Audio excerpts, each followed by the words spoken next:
All right, so yesterday we gave some dating advice to the guys about what type of girl to look for. And we talked about how you don't want to look for a contentious woman, someone who's always trying to argue or fight on everything. And today, girls, it's your turn for some dating advice on the type of guy to look for. So we are going to deal with, out of Proverbs 24 today, something that affects most teenage guys, but some are worse at it than others. So this is something that you really need to look at in your prospective boyfriend's life, okay, before before you were to push that relationship any further. And it starts in verse 30 of Proverbs 24. It says, "I went by the field of the slothful and by the vineyard of the man void of understanding." So he's talking about a lazy person here. He's talking about a lazy guy. Someone who's slothful. You know what a sloth is. It's like the slowest moving, laziest animal there is. So he's saying, I went by a man who was like a sloth, and he was void of understanding. And lo, the field was all grown over with thorns, and nettles had covered the face thereof. In other words, there was no fruit in the field. It was just thorns and thistles and all that different stuff. And the stone wall thereof was broken down. So even if there was fruit, the animals would have come in and eaten it because there was nothing to guard the fruit that was inside of it. So Solomon says, "Then I saw it and considered it well. I looked upon it and received instruction."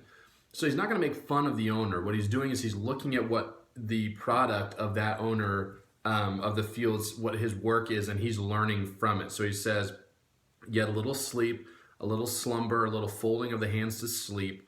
So shall thy poverty come as one that traveleth, and thy want as an armed man." So here's what the point is. If you have a guy that you're interested in, or you have a boyfriend who is lazy, they don't help out their parents at the house. They don't help you out with getting stuff done. They don't get their homework done. They don't study for classes. They may even make fun of it and think it's funny that they don't study for classes and they have bad grades and things like that. That's this passage. That is a slothful man that is not willing to put his hand to the work. Instead, what he's doing is saying, you know what? I'm just going to sleep for a little bit. I'm just going to relax. I'll play video games. I'll play this. I'll do this. I'll do this. Instead of putting my hand to the work.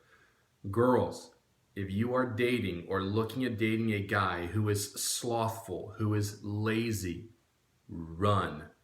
Because the poverty that it's talking about that comes as one that traveleth, right now they're a teenager, so their parents are taking care of everything. But once they get out of the house and that laziness hasn't been driven out of them, that poverty, that poorness will come because they don't have a work ethic. And then so what will happen is they'll always want more, but not willing to work for it. And if you're in a relationship with that person where you have a serious relationship after high school, you're in trouble, because then you follow that person and then your poverty is coming and your want is coming. So if you're looking at a guy, or you're dating a guy who is lazy, slothful, doesn't do the work he's supposed to do, is just lazy, and you know if he is or not, don't try and make excuses, then run and get rid of it. Okay? That's my dating advice for you today. Yours is on Thursday as well. Guys are back tomorrow. Today, the teen of the day is Connor. Make sure you pray for him just for schoolwork and finishing up strong before Christmas break. And I hope you guys have a great day.